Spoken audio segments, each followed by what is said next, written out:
Welcome dear students. मैं सूरज आप लोगों का स्वागत करता हूं आपके मेडिका मंत्रा चैनल पर।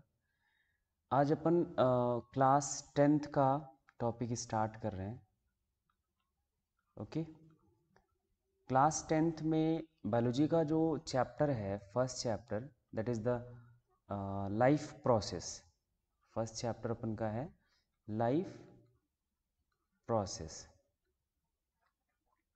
ओके, इस चैप्टर में हमें उन सभी प्रोसेसेस के बारे में समझना होता है जो लाइफ को सस्टेन कराने के लिए ऑर्गेनिजम्स के अंदर प्रॉपरली चल रहे हैं, है ना, ऑपरेट हो रहे हैं। जैसे कुछ प्रोसेसेस की बात करें जो इम्पोर्टेंट है, जो अपन को पढ़ना है इस चैप्टर में, that is the nutrition. First जो प्रोसेस है life process, nutrition. Second one is the respiration. Third one is the transportation.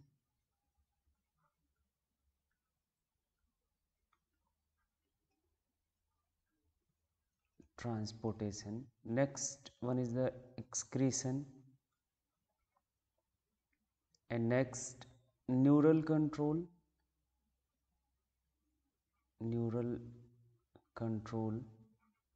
and coordination,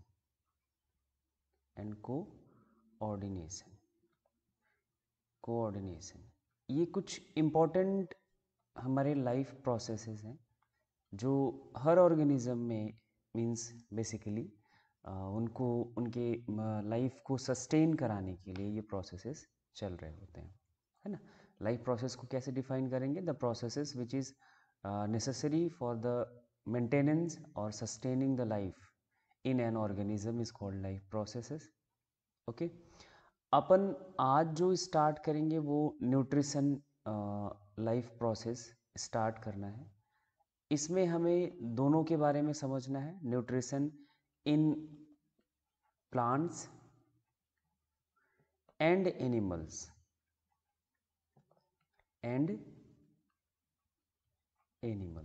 दोनों के न्यूट्रिशन के बारे में अपन को बात करनी है। और जो अपन इस वीडियो में कवर करेंगे वो एनिमल के न्यूट्रिशन के बारे में बात करेंगे, है ना। इसके देन बाद हम प्लांट का न्यूट्रिशन देखेंगे, ठीक है। चलो भाई, सबसे पहला बात ये हमें करना है कि न्यूट्रिशन क्या है ना। How can you define the term nutrition? तो फर्स्ट पॉइंट लिखा है, nutrition is the sum of processes by which an organism, एक ऐसा कुछ कई प्रोसेसेस का ग्रुप है, सम है, जिसके थ्रू ऑर्गेनिज्म क्या करे, टेक्स इन फूड, फूड को टेक करे, इनटेक करे, मीन्स उसको इनगल्फ या जैसे भी वो अपनी बॉडी के अंदर ले, एंड देन मेटाबोलाइज देम, उसको अगर वो स्टोर करना है तो स्टोर करे, अगर उसको ब्रेक करना है तो ब्रेक करे उन फूड से ऑब्टेन्ड न्यूट्रिएंट्स को, and utilise the substances, utilise food substances, जो वो फूड एज अ फूड को टेक कर रहा है, ले रहा है और उसको मेटाबोलाइज कर रहा है फूड को, उसका वो यूटिलाइजेशन भी करे। यूटिलाइजेशन या तो स्टोर करेगा या फिर वो अपने लाइफ को सस्टेन कराने के लिए एनर्जी के फॉर्म में कन्वर्ट करेगा, है ना। That is the nutrition. इसको हम क्या बोलेंगे? न्यूट्रिशन। इतना काम किसी ऑर्गेनिज्म के थ्रू जिन प्रोसेसेस से किया जाता है वो उनका न्यूट्रिशन है ना। क्या करना? फूड को टेक करना, मेटाबोलाइज करना and utilise them, that is the nutrition. Okay, अब एक टर्म है आपके सामने, फूड सब्सटेंसेस। कई बार हमने बोला कि फूड को टेक करना, मेटाबोलाइज करना एंड यूटिलाइज करना। ओके, अब एक क्वेश्चन आपके दिमाग में उठना चाहिए, व्हाट इज फूड? ये फूड क्या है भाई? इसके बारे में अपन को बात करनी होगी, है ना। अगर हम फूड की बात करें तो एक जो यूनिवर्सल डेफिनेशन होगी तो हम क्या लिखेंगे? एनीथिंग दैट कंटेन या दैट प्रोवाइड न्यूट्रिएंट्स जो न्यूट्रिएंट्स प्रोवाइड करें, दैट इज कॉल्ड फूड, उसको हम क्या बोलेंगे, फूड बोलेंगे। ठीक, तो ये तो बात हो गई फूड की डेफिनेशन, मीन्स एनीथिंग जो भी हम खाते हैं एज अ सब्सटेंस, जो हमारे न्यूट्रिएंट को प्रोवाइड करे, या फिर यहाँ पे हम लिख सकते हैं कंटेन करे। भाई जो हमारा न्यूट्रिएंट कंटेन किया हुआ है, जो हमें न्यूट्रिएंट प्रोवाइड करता है, उसी को हम एज अ फूड यूज़ करते हैं, such as grains, pulses, vegetables, flesh, milk, egg, oils etcetera. ये सभी जो हम आपके न्यूट्रिएंट्स को सप्लाई करते हैं, हमें प्रोवाइड करते हैं, they are called food. Okay, अब फिर से एक नया टर्म हमारे सामने खड़ा हुआ, व्हाट इज न्यूट्रिएंट, है ना। Food contains nutrient, and then आपके ब्रेन में ये क्वेश्चन चलना चाहिए कि भाई व्हाट इज न्यूट्रिएंट, न्यूट्रिएंट क्या है, व्हाट इज न्यूट्रिएंट्स। देन यहाँ पे न्यूट्रिएंट्स की डेफिनेशन एक लाइन में आपको याद कर लेनी है। न्यूट्रिएंट्स मीन्स सब्सटेंसेस, सब्सटेंसेस दो टाइप के हमारे, ऑर्गेनिक और inorganic. The nutrients are organic और inorganic substances which helps in, जो किस में मदद करें। यहाँ पॉइंट वाइज देखना है। यहाँ एक आपका इस पिक्चर पे ध्यान से देखेंगे, न्यूट्रिएंट्स हमारे कई तरह के होते हैं, वो अभी हम आगे बात करते हैं, है ना। बट यहाँ पे पहले हमें क्या करना है, न्यूट्रिएंट्स की डेफिनेशन समझनी है। न्यूट्रिएंट्स आर द ऑर्गेनिक और inorganic substances which helps in our survival. Our means हम आपके सर्वाइवल के लिए जो मदद करें, जो हेल्पफुल हों, दैट आर न्यूट्रिएंट्स। सभी ऑर्गेनिज्म के लिए कह सकते हैं, बट इधर अपने एनिमल्स में स्पेशली हम अपन न्यूट्रिशन की बात करेंगे, ह्यूमन बीइंग्स का, एंड ओके। तो जो सब्सटेंसेस हैं ऑर्गेनिक और इनऑर्गेनिक सब्सटेंसेस, वो हमारे सर्वाइवल में मदद करें, या नेक्स्ट जो काम है इनका, इन मेंटेनिंग प्रॉपर हेल्थ, आपकी जो हेल्थ है उसको मेंटेन करने में मदद करें, उसको जैसी हेल्थ होनी चाहिए। हेल्थ का मीनिंग क्या है, physically, mentally and socially wellbeing. Physically wellbeing होने में जो सब्सटेंसेस की ज़रूरत है, उनको जब तक हम नहीं ऑब्टेन करेंगे तब तक हमारा फिजिकल हेल्थ नहीं मेंटेन होगा। अगर फिजिकल हेल्थ नहीं मेंटेन है तो हमारा मेंटल हेल्थ भी अफेक्टेड होगा, और फिजिकल एंड मेंटल हेल्थ अगर अफेक्टेड होगा, देन हम सोशली भी क्या होंगे, हेल्दी नहीं होंगे, नहीं हो सकते। ठीक है, तो ये क्या करेगा, ये हमारे प्रॉपर हेल्थ को भी मेंटेन करता है। एंड नेक्स्ट पॉइंट, न्यूट्रिएंट्स का जो नेक्स्ट रोल है, nutrient supplies energy to the body. हम आपकी बॉडी को कंटिन्यूअस सप्लाई चाहिए होती है एनर्जी की, and that energy is supplied by our nutrients. And biological energy is the ATP. Biological energy जो यूज़ किया जाता है वो किस फॉर्म में, एटीपी के फॉर्म में यूज़ किया जाता है ना। ATP, what is ATP, what is ATP is a molecule, high energy molecule, जिसके ब्रेकडाउन से एनर्जी हमें मिलता है, एंड देन फिर से वो एनर्जी स्टोर करके पूरे हमारे बायोलॉजिकल सेल्स में या सिस्टम में ये एनर्जी प्रोवाइड करता है। ठीक है, एंड नेक्स्ट पॉइंट है इनका, न्यूट्रिएंट का जो रोल है, nutrients builds and repair body tissues. हम आपके जो बॉडी टिश्यूज हैं, लगातार हम हर ऑर्गेनिज्म का या ह्यूमन बीइंग का अगर हम बात करें तो ग्रोथ एंड डेवलपमेंट हो रहा है ना। तो इस ग्रोथ एंड डेवलपमेंट की प्रोसेस में नए टिश्यूज की ज़रूरत होगी, और वो नए टिश्यूज का फॉर्मेशन कौन करता है, न्यूट्रिएंट की मदद से किया जाता है। एंड अगर कहीं पे हम हमारे टिश्यूज़, ये बॉडी टिश्यूज़ डैमेज होते हैं, अगर ये डैमेज होते हैं, then repairing is also done by with the help of these nutrients. Okay, and nutrients also helps in the regulation of body metabolism.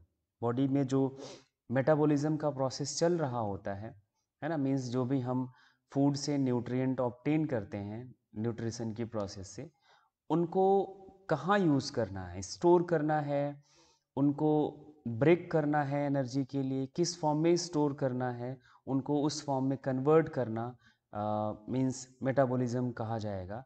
उसको उस जिस फॉर्म में हमारा सेल हमारी की बॉडी एब्जॉर्ब कर सके उसको कन्वर्ट करना, दैट इज़ अ मेटाबॉलिज्म। तो ये मेटाबॉलिज्म को भी रेगुलेट करते हैं, है ना। मेटाबॉलिज्म एक्चुअली दो पार्ट में डिवाइडेड होगा। First one is the anabolism and second one is the catabolism. Anabolism term तब हम यूज करते हैं जब कोई सिंपल मॉलिक्यूल कॉम्प्लेक्स मॉलिक्यूल में कन्वर्ट होता है बॉडी में, ओके। एंड कैटाबॉलिज्म जस्ट उल्टा आप बोलेंगे, जब कोई कॉम्प्लेक्स मॉलिक्यूल सिंपल मॉलिक्यूल में कन्वर्ट होता है बॉडी में, then that conversion, that biochemical reaction is called catabolism, है ना। and the sum of anabolism and catabolism is called metabolism, उसको हम क्या बोलेंगे, मेटाबॉलिज्म बोलेंगे, है ना। तो ये कुछ रोल हैं हम आपके न्यूट्रिएंट्स का जो हम ऑब्टेन करते हैं अपने फूड से। यहाँ पे इस पिक्चर पे अगर ध्यान से देखेंगे तो न्यूट्रिएंट्स कौन कौन से हैं जो हमें अपने फूड से मिलते हैं। तो फर्स्ट न्यूट्रिएंट है carbohydrate, protein, fat, vitamins, minerals and water. These are the nutrients that present in our food. ये कहाँ present है, food, and the supply of food is called nutrition, ठीक। एनिमल्स में इनकी सप्लाई, इसको हम क्या बोलेंगे, न्यूट्रिशन बोलेंगे, ठीक है। तो carbohydrate, protein, fat, vitamins, minerals and water, these are the nutrients, है ना। इनमें से अभी आगे हम बात करेंगे कौन क्या रोल प्ले करते हैं न्यूट्रिएंट्स, वो अपन आगे देखेंगे। अब न्यूट्रिशनल रिक्वायरमेंट्स, ये न्यूट्रिएंट्स की बात हमने कर ली। अब हम आपका बॉडी में जो ये न्यूट्रिएंट्स हैं वो कितनी ज़रूरत है, उनकी क्यों रिक्वायरमेंट है, उनका क्या रोल है, उनके बारे में अपन बात करेंगे। न्यूट्रिशनल रिक्वायरमेंट जिसे हम बोलते हैं, है ना। फर्स्ट पॉइंट यहाँ लिखा हुआ है, our bodies help certain nutritional needs, है ना। हम आपकी बॉडी लगातार कंटिन्यूअस एक कुछ न्यूट्रिशनल नीड है इसकी, जो उसको सप्लाई चाहिए, कुछ कार्बोहाइड्रेट चाहिए होता है, प्रोटीन चाहिए होता है, फैट चाहिए होता है, विटामिन, मिनरल, वाटर, इन सब की सप्लाई चाहिए होती है बॉडी को एज पर डिमांड। अलग अलग बॉडी में इनकी जो क्वांटिटी वो अलग अलग होती है ना। And if they are not met, it will causes catabolism of its own fats, carbohydrates and protein। अगर ये हम अपने न्यूट्रिशन से, अपने फूड के थ्रू जितनी हमें ज़रूरत है, जितनी हमें न्यूट्रिशनल रिक्वायरमेंट है ना, जितनी हमें नीड है हमारी बॉडी को, अगर वो सप्लाई नहीं किया जाता है तो जो हम आपकी बॉडी में स्टोर्ड न्यूट्रिएंट्स हैं, उन जैसे कार्बोहाइड्रेट है, प्रोटीन है, फैट है, तो उनका ब्रेक डाउन होगा, उनका क्या होगा, ब्रेक डाउन होगा अपने न्यूट्रिशनल रिक्वायरमेंट्स को कंप्लीट करने के लिए, है ना। अब यहाँ पे ब्रेक डाउन की बात करी गई है, क्यों, क्योंकि जो कार्बोहाइड्रेट, फैट एंड प्रोटीन्स हैं ये एज इट इज़ स्टोर नहीं होते, इनको स्टोर्ड फॉर्म में कन्वर्ट करके स्टोर किया जाता है, एंड देन अगर फर्दर यूज़ करना हुआ then they are converted into usable form, है ना, इसलिए इनको ब्रेक डाउन किया जाता है, ठीक है। नेक्स्ट पॉइंट लिखा है, vitamins and minerals are not used as energy but are essential in enzyme and reaction. ये विटामिन्स एंड मिनरल्स, वाटर भी इसी कैटेगरी में है, vitamins, minerals and actually water, these three nutrients are not used for the providing energy to the body, but they are essential for the metabolic activities। ये metabolic activities के लिए essential है ना। जो हम आपकी बॉडी में एंजाइम्स काम कर रहे होते हैं उनके काम करने की जो एफिशिएंसी है उनके लिए ज़रूरी है ना। तो इस बात को थोड़ा सा हमें ध्यान रखना है। एनर्जी कौन कौन से न्यूट्रिएंट प्रोवाइड करते हैं? Carbohydrate, protein and fat. These three nutrients that provide energy to the body, ये कार्बोहाइड्रेट, फैट एंड प्रोटीन, ये हम आपकी बॉडी में एनर्जी प्रोवाइड करते हैं। Vitamins, minerals and water, these three nutrients not provide energy, ये एनर्जी नहीं provide करते हैं, not provide energy, but they are essential for the metabolic activities, ये metabolic activities के लिए ज़रूरी है।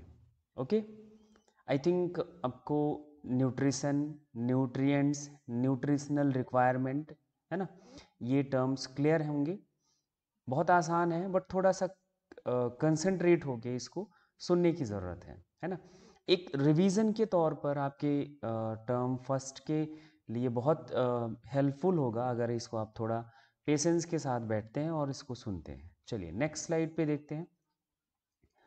लिविंग टिश्यूज़, जो हमारे लिविंग ऑर्गेनिज्म हैं उनके पास लिविंग टिश्यूज़ क्योंकि लिविंग कंडीशन में है। लिविंग टिश्यूज़ इन केप्ट अलाइव, लिविंग टिश्यूज़ हमारे अलाइव रहें मीन्स लिविंग स्टेट में रहें, ये कैसे वो मेंटेन करते हैं? By using the expenditure of ATP, ATP का वो यूज़ करके एनर्जी ऑब्टेन करके वो लिविंग स्टेट में बने रहते हैं, है ना। Found in break down of food, ये फूड से हमें मिलता है एंड इनका ब्रेक डाउन करके हम क्या करते हैं, किसी लिविंग टिश्यूज़ को या फिर लिविंग ऑर्गेनिज्म को एज अ लिविंग स्टेट में मेंटेन करके रखता है ये एनर्जी, ठीक है। And next point is the a balanced diet is, balance diet की डेफिनेशन कई बार पूछी जाती है। A balance diet is one that contains all essential nutrients. Diet, पहले तो हमें यहाँ पे एक दो टर्म समझना है। First one is the meal. Meal is the combination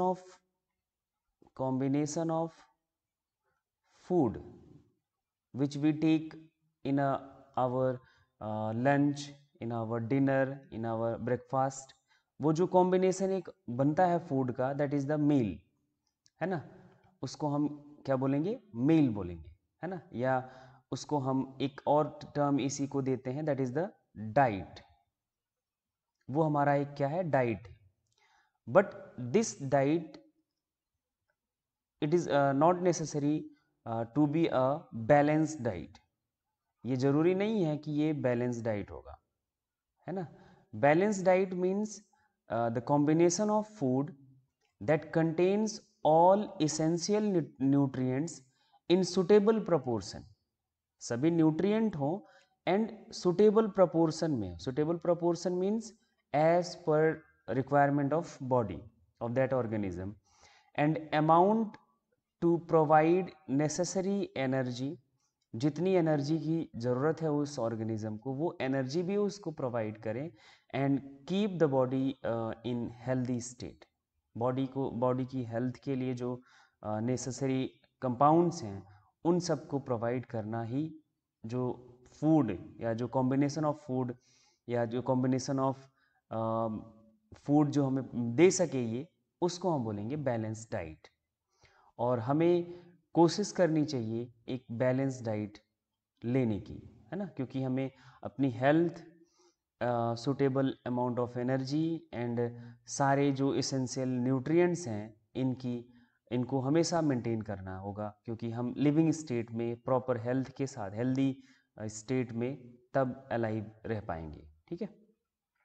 चलो भाई, फूड्स एनर्जी वैल्यू, कई बार ये फूड्स एनर्जी वैल्यू आपसे पूछा जाता है। What is the foods energy value is, पहले तो इनके यूनिट की बात कर लेंगे। यूनिट का जो इनका रिलेशन है वो आपको समझ के रखना है।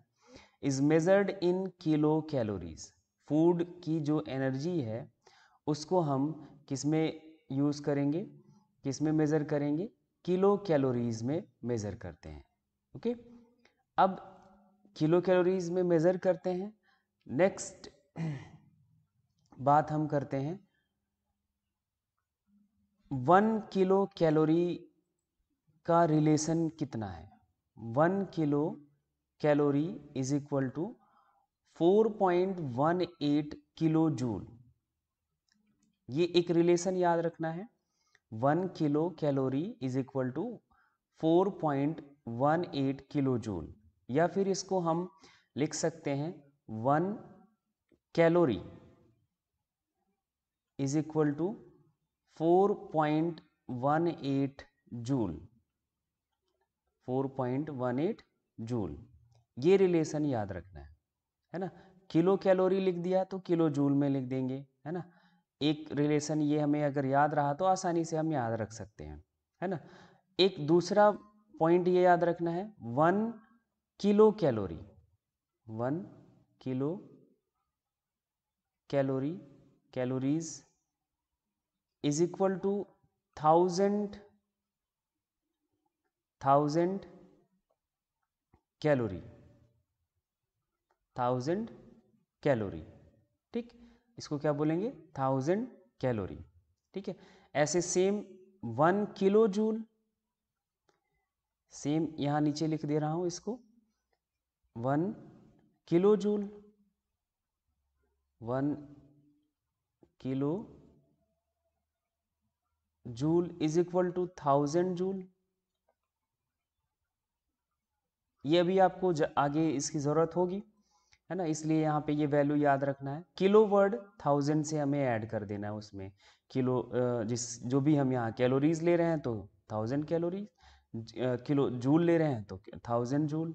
ठीक, अब ये रिलेशन यहाँ पे आपको दिख रहा है 1 kilo calorie is equal to 4.18 kilo joule. अगर यही हम इन्वर्स कर दें, उल्टा कर दें, यहाँ पे इस रिलेशन को ध्यान से देखो, 1 calorie is equal to 4.18 joule, या फिर हम ये लिख सकते हैं 1 joule is equal to 1 by 4.18 calorie लिख सकते हैं, है ना। और इसी चीज़ को यहाँ ऊपर अपना एक रिलेशन करके दिखाया गया है कि 1 kilo joule, 1 kilo joule is equal to 1 by 4.18 into 1000 calories. ठीक, यहाँ किलो वर्ड लिख लिया इसलिए 1000 नहीं है, यहाँ कैलोरीज लिख रहे हैं इसलिए 1000 यहाँ हमने ऐड कर दिया, है ना। तो ये रिलेशन थोड़ा सा हमें याद रखना होगा कि इनमें क्या रिलेशन है। ठीक है, नेक्स्ट यहाँ पे टर्म है न्यूट्रिएंट्स के टाइप्स की। This is the types of nutrient. अगर हम न्यूट्रिएंट्स की टाइप्स की बात करें तो न्यूट्रिएंट को 2 ग्रुप में हम डिवाइड करते हैं। First one is the macronutrient, first one is the macronutrient and second one is the micronutrient, है ना। ये बॉडी की डिमांड के कितना अमाउंट हम आपकी बॉडी में या ऑर्गेनिज्म की बॉडी में ज़रूरत है न्यूट्रिएंट की, उसके बेसिस पर 2 ग्रुप में इनको डिवाइड किया गया है। मैक्रोन्यूट्रिएंट्स हमेशा 100 मिलीग्राम से milligram per day, 100 milligram per day से इनका अमाउंट हमेशा ज़्यादा चाहिए होता है। They are the macronutrient and micronutrient is needed by body as on in a day, means per day के बेसिस पर less than 100 milligram, less than अगर 100 मिलीग्राम है तो उसको हम माइक्रोन्यूट्रिएंट की कैटेगरी में रखते हैं। ठीक है, मैक्रोन्यूट्रिएंट की पहले हम यहाँ पे बात करेंगे। एक्चुअली मैक्रोन्यूट्रिएंट का ही हमें इधर डिस्कशन करना है। ठीक है, मैक्रोन्यूट्रिएंट्स हमारे जो हैं they are the energy yielding nutrients हैं। ये कैसे हैं? एनर्जी यील्डिंग न्यूट्रिएंट्स हैं। ठीक है, चलो एक पिछली स्लाइड पर थोड़ा सा हमें एक बार फिर से जाना होगा, फिर आपको और आसानी से इसको उस बात को और क्लियरली हम समझ पाएंगे। यहाँ अगर हम बात करें तो कार्बोहाइड्रेट, प्रोटीन एंड फैट, इन तीनों न्यूट्रिएंट से हमें एनर्जी यील्ड होती है ना। तो means they are the macronutrients. And vitamins, minerals and water, है ना, ये माइक्रो न्यूट्रिएंट की कैटेगरी में आएंगे। ठीक है, तो इनको हमें ध्यान रखना है, ये एनर्जी यील्डिंग न्यूट्रिएंट है। Macronutrients are those nutrients that together provide the vast, means जितने बॉडी में, ऑर्गेनिज्म की बॉडी में मेटाबॉलिक एक्टिविटीज़ चल रही होती हैं, vast majority of metabolic energy to an organism, जो उनके मेटाबॉलिज्म से एनर्जी यील्ड होती है, तो ये मैक्रो न्यूट्रिएंट ही प्रोवाइड करते हैं। ठीक है, तो ये एक बात हमें यहाँ ध्यान रखनी होगी। और मैक्रोन्यूट्रिएंट्स हमारे मेनली कौन कौन से हैं? The three main macronutrients are carbohydrate, protein and fat. Okay, next group है जो माइक्रोन्यूट्रिएंट्स या माइक्रो मिनरल्स हम इनको बोल लेंगे।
हम कह सकते हैं कि एनिमल बॉडी में सबसे ज़्यादा हैं Polysaccharides are the most abundant carbohydrate in body along with glycogen, है ना।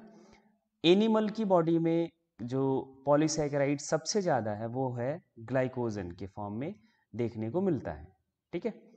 चलो भाई, मोनोसैकेराइड का एग्जांपल देख लेते हैं।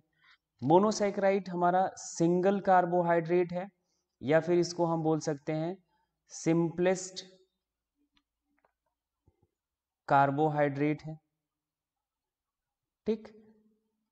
जैसे एग्जाम्पल है ग्लूकोज, फ्रक्टोज एंड गैलेक्टोज, है ना। ये तीनों एग्जाम्पल है जो हमें इनसे सिंपल कार्बोहाइड्रेट नहीं मिलेगा, है ना। अब इनका फर्दर जो ब्रेकडाउन होगा वो एनर्जी ईल्ड करेगा, है ना। इससे हमें एनर्जी मिलती है, ठीक है। ये हमें ध्यान रखना होगा। एंड इन्हीं यूनिट्स की मदद से, ग्लूकोज की मदद से, है ना, और इधर अपना फ्रक्टोज, गैलेक्टोज, इनकी मदद से ही डाइसैकेराइड इनके पॉलीमराइजेशन की वजह से, मींस पॉलीमराइज कई ग्लूकोज या ग्लूकोज फ्रक्टोज या फिर ग्लूकोज गैलेक्टोज मिलकर हमारे डाइसैकेराइड या पॉलीसैकेराइड बनाते हैं।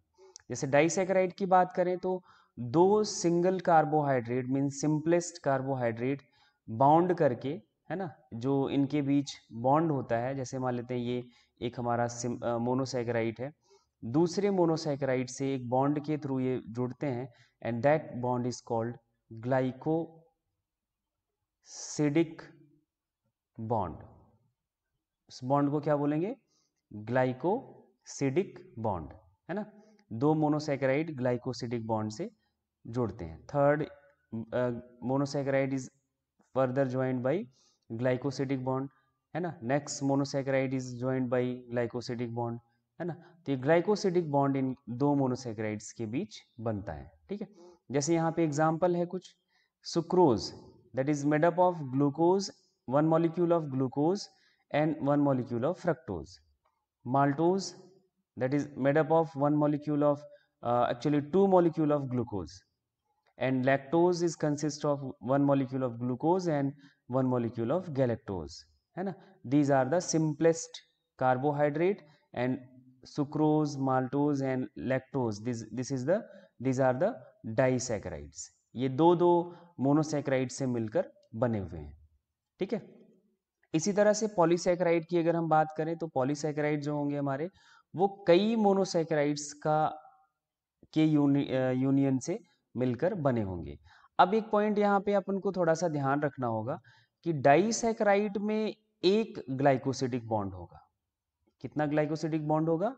एक ग्लाइकोसिडिक बॉन्ड होगा, क्योंकि दो ही मोनोसैकेराइड मिलकर एक डाइसैकेराइड बनाते हैं, है ना। और दो मोनोसैकेराइड्स को जोड़ने के लिए एक ग्लाइकोसिडिक बॉन्ड की जरूरत होगी, है ना। तो यहाँ डाइसैकेराइड में कितने ग्लाइकोसिडिक बॉन्ड की जरूरत है, कितने ग्लाइकोसिडिक बॉन्ड प्रेजेंट होंगे, वो थोड़ा सा हमें ध्यान रखना होगा। Only one glycosidic bond. And polysaccharide is contain more than one glycosidic bond। दो से ज़्यादा मोनोसैकेराइड्स यूनाइट करेंगे तो पॉलीसैकेराइड बनाएंगे। अब दो से ज़्यादा हैं तो ऑब्वियस सी बात है कि अगर दो से तीसरा जुड़ता है तो दो ग्लाइकोसिडिक बॉन्ड, चौथा जुड़ता है तो तीन ग्लाइकोसिडिक बॉन्ड, चार मोनोसैकेराइड से बना है तो अपना मीन्स पांच अगर मोनोसैकेराइड जुड़े हुए हैं तो चार ग्लाइकोसिडिक बॉन्ड, मीन्स जितने मोनोसैकेराइड्स हैं उससे एक कम करके हमें पॉलीसैकेराइड में ग्लाइकोसिडिक बॉन्ड के नंबर को बता देना है। एग्जाम्पल के फॉर्म में हमें याद रखना है starch that is that stored in plants. Plants में कार्बोहाइड्रेट स्टार्च के फॉर्म में स्टोर किया जाता है। And fibres and next example is the glycogen. And ये जो सिंपल कार्बोहाइड्रेट है वो एनिमल्स की बॉडी में ग्लाइकोजन के फॉर्म में स्टोर किया जाता है। हम आपकी बॉडी में जो कार्बोहाइड्रेट स्टोर होगा वो किस फॉर्म में? ग्लाइकोजन के फॉर्म में। प्लांट की बॉडी में जो कार्बोहाइड्रेट स्टोर होगा वो स्टार्च के फॉर्म में। Fibres is contain another polysaccharides of the carbohydrate. ठीक है, तो ये अपन का कार्बोहाइड्रेट की कहानी खत्म हो गई। एक अपन ने मैक्रोन्यूट्रिएंट की बात कंप्लीट कर ली। नेक्स्ट मैक्रोन्यूट्रिएंट है हमारा प्रोटीन एंड देन फैट। इन सब के बारे में हम बात करेंगे नेक्स्ट वीडियो में। आज के लिए इतना ही। Thank you.